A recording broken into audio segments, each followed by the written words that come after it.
फू चैन जियांगशी से मिलने जाता है, जहां ये पता चलता है कि फू चैन और जियांगशी कभी बिछड़े ही नहीं थे। जस्ट ग्रैंडमा और वैनशी को दिखाने के लिए एक दूसरे से दूर होने और डिवोर्स लेने का ड्रामा कर रहे थे, ताकि फू चैन उनका सच जान पाए और वो जियांगशी को भी और हर्ट ना कर पाए। जियांगशी कहती है कि तुम यहाँ क्यों आए? फू चैन कहता है कि मुझे तुम्हारी बहुत याद आ रही थी, इसलिए मैं खुद को तुमसे मिलने के लिए रोक नहीं पाया और मुझे तुम्हारी फिक्र भी थी। तुम कैसी हो? जियांगशी कहती है कि मैं ठीक हूँ। ग्रैंडमा ने जो मुझे पैसे दिए थे, मैं उनसे अपना अच्छे से ख्याल रख रही हूँ। फू चैन कहता है कि फॉर्चुनेटली मुझे सही टाइम पर पता चल गया कि तुम प्रेग्नेंट हो। अब सबसे इम्पोर्टेंट बात यह है कि हमें वैनशिंग और ग्रैंडमा वाले प्रॉब्लम को जल्द ही सॉल्व करना होगा। मैं तुमसे अब और दूर नहीं रह सकता। तभी फू चैन को वैनशिंग की कॉल आती है। वो उससे कहती है कि फू चैन मेरी हेल्प करो, वरना मुझे डैड से डांट पड़ेगी। फू चैन कहता है ठीक है, मैं आता हूँ। जियांगशी उसे जाने के लिए कहती है। फू चैन कहता है कि मैं तुमसे दूर नहीं जाना चाहता, लेकिन अभी उन्हें ये सच बताने का वक्त नहीं आया। उन्हें हर एक चीज का हिसाब देना होगा। दूसरी तरफ मिस्टर वैन वैनशी को डांटते हुए कहते हैं कि कंपनी में आए हुए तुम्हें कुछ दिन ही हुए हैं और आते साथ ही तुमने इतनी बड़ी तबाही मचा दी।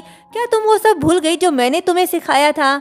तभी फू चैन आता है और मिस्टर वैन से कहता है कि आप टेंशन मत लो, मैं सब हैंडल कर लूंगा। मिस्टर वैन कहता है कि मुझे डर है कि इस बार कंपनी के प्रॉब्लम्स को ठीक करना मुश्किल होगा। वैनशिंग कहती है कि फू चैन तुम्हें मेरी हेल्प करनी होगी, वरना मेरे डैड मुझे डांट लगाकर मार डालेंगे।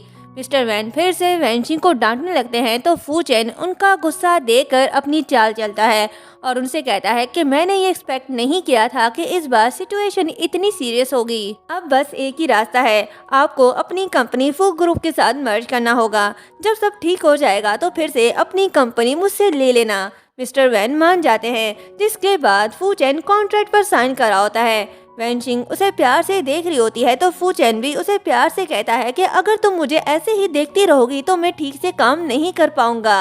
वैनशिंग कहती है कि अगर मैंने पहले ही वैन कंपनी तुम्हारे हवाले कर देती तो आज मुझसे इतनी बड़ी गलती ना हुई होती। फू चैन कहता है ठीक है, अब भूल जाओ ये सब, तुम बोर हो गई हो ना, ये लो मेरा क्रेडिट कार्ड, जाओ और शॉपिंग करो। वैनशिंग कहती है ठीक है, मैं तुम्हारी बात मान लेती हूँ, लेकिन तुम डैड को मत बताना, नहीं तो मुझे फिर से डांट पड़ेगी। उसके जाने के बाद फू चैन असिस्टेंट से कहता है कि मैंने तुमसे जो कहा था वो किया। असिस्टेंट कहता है कि जी बॉस, जब मिस वैन मॉल जाएंगी तो वो लड़की हमारा काम कर देगी। वैनशिंग जब मॉल आती है तो वहाँ जियांगशी को देखती है, जो प्रेग्नेंट है और बेबी के लिए शॉपिंग करी होती है। तो वो कहती है कि जियांगशी, तुम तो कहती थी कि तुम फू चैन से बहुत प्यार करती हो, तो ये सब क्या है? इतनी जल्दी तुमने किसी और को पटा भी लिया और उसके बच्चे की माँ बनने भी वाली हो। जियांगशी कहती है कि मैं और क्या करती, अब उदास होकर बैठ तो नहीं सकती ना, तुम तो उससे शादी करने वाली हो, फिर भी अपना गुस्सा निकालने मेरे पास आई हो। क्यों, तुम्हें डर है कि वो अभी भी मुझे अपने दिल में रखता है? वैनशिंग कहती है बिल्कुल भी नहीं, फू चैन ने बहुत पहले ही तुम्हें छोड़ दिया है, वो बस मुझसे प्यार करता है, तुमसे नहीं। जियांगशी कहती है कि मैंने उसे जानबूझकर छोड़ दिया, लेकिन फिर भी वो मुझसे प्यार करता है, तुम चाहे कुछ भी कर लो, फू चैन मुझे अपने दिल से कभी निकाल नहीं पाएगा। ये कहते ही वो चली जाती है। तभी वहाँ एक लड़की आती है जिसका नाम शीशी है और इसे फू चैन ने ही भेजा है। वो वैनशिंग के पैर पकड़कर कहने लगती है कि मैं ऐसे और जी नहीं सकती, उस समय मेरे हस्बैंड ही थे जिसने तुम्हारी हेल्प की, लेकिन तुमने हमें मरने के लिए अकेला छोड़ दिया, तुम हमारे साथ ये सब नहीं कर सकती। वैनशिंग कहती है कि कौन हो तुम, यहाँ ये बकवास करना बंद कर दो, मैं तो तुम्हें जानती तक नहीं। शीशी कहती है कि तुम इतनी हार्टलेस नहीं हो सकती, अगर तुमने ऐसा किया तो मैं तुम्हारे सारे राज यहाँ फाश कर दूंगी। ये सुनकर वहाँ खड़े सभी लोग उनकी वीडियो बनाने लगते हैं। सभी ये जानते हैं कि ये वैन फैमिली की बेटी है। वैनशिंग उन्हें वीडियो रिकॉर्ड करने से रोकती है और शीशी को लात मार कर खुद से दूर करती है। तो शीशी चिल्लाकर कहती है कि देखो, ये वैन फैमिली की बेटी है जो सबको मार कर खामोश करवा देती है। वैनशिंग कहती है कि बकवास बंद करो, मैंने किसी को नहीं मारा। शीशी कहती है कि मेरे हस्बैंड फू ग्रुप में जॉब करते थे। वैन फैमिली के कहने पर उसने फू ग्रुप को धोखा देकर उनके ऑर्डर्स माने, लेकिन जब उनका काम हो गया तो उन्होंने मेरे हस्बैंड को मारना चाहा। ये सुनकर वैनशिंग गुस्से में आकर उसका गला दबाकर मारने लगती है। शीशी खुद को बचाकर सबसे कहती है कि अब आप सबको यकीन हो गया होगा ना कि मैं जो कह रही थी वो सच है। गुस्से में आकर वैनशिंग ने अपने लिए ही प्रॉब्लम खड़ी कर दी। ये सारा प्लान फू चैन का था। वो अपने पेरेंट्स की मौत की सच्चाई सबके सामने लाना चाहता था। वीडियो वायरल होने के बाद मिस्टर वैन ग्रैंडमा से कहते हैं कि लोगों का मुंह बंद करवाने के लिए जितनी जल्दी हो हमें इनकी शादी करवा देनी चाहिए। ग्रैंडमा कहती है कि अभी ये इम्पोर्टेंट नहीं है, ये सब इंटरनेट पर फैल गया है। फू चैन भी इन्वेस्टिगेट कर रहा है कि उस समय क्या हुआ था, क्या ये पॉसिबल है कि उसे ये सच पता ना चल पाए। मिस्टर वैन कहता है कि अगर आप वैनशिंग को इन सब से प्रोटेक्ट करने में मेरी हेल्प करोगी तो मैं डेफिनेटली फू चैन को सच पता लगने नहीं दूंगा।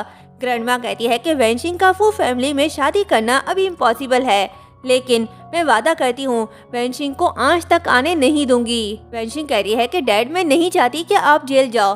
मिस्टर वैन कहता है कि मैं इतने सालों से बच रहा हूँ, मैंने जो किया उसके लिए प्रायश्चित करने का समय आ गया है। अब तुम्हें अपना ख्याल खुद ही रखना होगा। फाइनली फू चैन जो चाहता था वही हुआ। मिस्टर वैन और वैनशिंग को अपनी गलती का एहसास हो गया और ग्रैंडमा को भी। फू चैन कहता है कि अब सब कुछ ठीक हो गया है, तुम्हें अपना और बेबी का अच्छे से ख्याल रखना होगा। जियांगशी कहती है कि तुम फिक्र मत करो, इस बार हमारे बेबी को कुछ नहीं होगा। ये सुनकर फू चैन कहता है कि सॉरी, मैं हमारे पहले बच्चे को प्रोटेक्ट नहीं कर पाया। अगर मैंने तुम्हारा ख्याल रखा होता तो आज हमारा बेबी हमारे पास होता। जियांगशी कहती है कि तुम्हारी कोई गलती नहीं थी, वो सब वैनशिंग ने किया था और तुमने मुझे खुद से दूर भी इसलिए किया क्योंकि तुम्हें डर था कि वो मुझे फिर से हर्ट ना कर दें, तो खुद को ब्लेम देना बंद कर दो।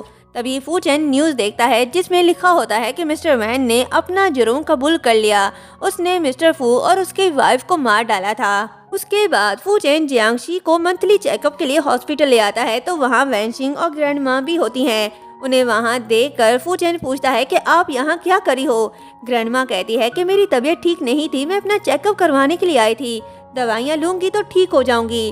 तभी वैनशिंग कहती है कि आप फू चैन से झूठ क्यों बोल रही हो, सच क्यों नहीं बता देती कि आपको कैंसर है। ये सुनकर फू चैन शॉक्ड होता है और रिपोर्ट देखने के बाद उसे यकीन हो जाता है कि ग्रैंडमा को सच में कैंसर है।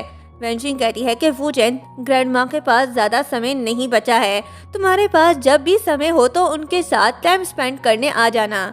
जियांगशी कहती है कि फू चैन, तुम दादी के साथ चले जाओ और उनका अच्छे से ख्याल रखो। फू चैन कहता है लेकिन मैं तुम्हें अकेला छोड़कर नहीं जा सकता।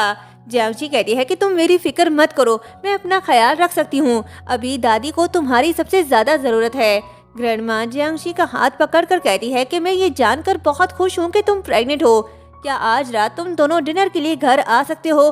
कुछ है जो मैं तुम दोनों को देना चाहती हूँ। फू चैन मना करने वाला होता है तो जियांगशी हाँ कह देती है। नेक्स्ट डे फू चैन और जियांगशी ग्रैंडमा के घर जाते हैं। वैनशिंग उन्हें बुलाने जा रही होती है तो जियांगशी उसे रोकती है और पूछती है कि ग्रैंडमा की तबीयत अब कैसी है और डॉक्टर ने क्या कहा। वैनशिंग कहती है कि हमें बहुत देर से पता चला, कैंसर पूरी बॉडी में फैल गया है, डॉक्टर ने कहा है कि सर्जरी अब नहीं हो सकती, अब बस ग्रैंडमा के पास बहुत कम दिन बचे हैं। फू चैन गुस्से से कहता है कि अगर आज मैंने उन्हें हॉस्पिटल में ना देखा होता तो तुम मुझे ये सच कभी ना बताती। तभी ग्रैंडमा आती है और कहती है कि इतने सालों तक मैंने तुम्हारे और तुम्हारे पेरेंट्स के साथ जो कुछ भी किया उसके लिए आई एम सॉरी। फिर जियांगशी से कहती है कि तुम मेरे साथ चलो, मुझे तुम्हें कुछ बताना है। फू चैन कहता है कि आपको जो भी कहना है मेरे सामने कहो। ग्रैंडमा कहती है कि ये मेरे शेयर्स और पूरी लाइफ की सेविंग है, मैं ये सब अब तुम्हें दे रही हूँ, मुझे उम्मीद है कि मेरे मरने के बाद तुम दोनों मुझे माफ कर दोगे। फू चैन कहता है कि आपको क्या लगता है ये सब करने से सब कुछ बदल जाएगा? ग्रैंडमा कहती है कि मैं जानती हूँ मैंने तुम दोनों को बहुत हर्ट किया, लेकिन मैं तुमसे बहुत प्यार करती हूँ, मैं मरने से पहले ये सब कुछ तुम्हारे हवाले करना चाहती हूँ। फू चैन गुस्से से कहता है कि मुझे आपसे कुछ नहीं चाहिए, मैं आपको कभी माफ नहीं करूँगा। ये कहते ही वो चला जाता है। नेक्स्ट सीन में फू चैन गुस्से में बैठा होता है तो जियांगशी उसके पास आती है और उसे समझाने लगती है कि ग्रैंडमा से अब नाराजगी खत्म कर दो, पर फू चैन नहीं मानता तो जियांगशी कहती है कि ग्रैंडमा की तबीयत ठीक नहीं है, उनके पास अब ज्यादा समय नहीं है तो उनकी बात मान लो। तभी फू चैन को कॉल आता है। वैनशिंग उसे रोते हुए बताती है कि ग्रैंडमा हमें छोड़कर चली गई। नेक्स्ट सीन ग्रेवयार्ड का दिखाया जाता है। फू चैन इमोशनल होकर कहता है कि ये सब मेरी गलती है, अगर उस दिन मैं उनसे नाराज ना हुआ होता तो आज दादी जिंदा होती। वैनशिंग कहती है कि दादी ने मरने से पहले मुझसे कहा था कि मैं उनकी तरफ से तुमसे माफी मांगू। फू चैन ग्रैंडमा के शेयर्स और सब कुछ वैनशिंग के हवाले करके जियांगशी के साथ जा रहा होता है। तभी वहाँ यांगजी फेस हाइड करके उसके पास से गुजर जाती है और यहीं पर ये पार्ट एंड होता है।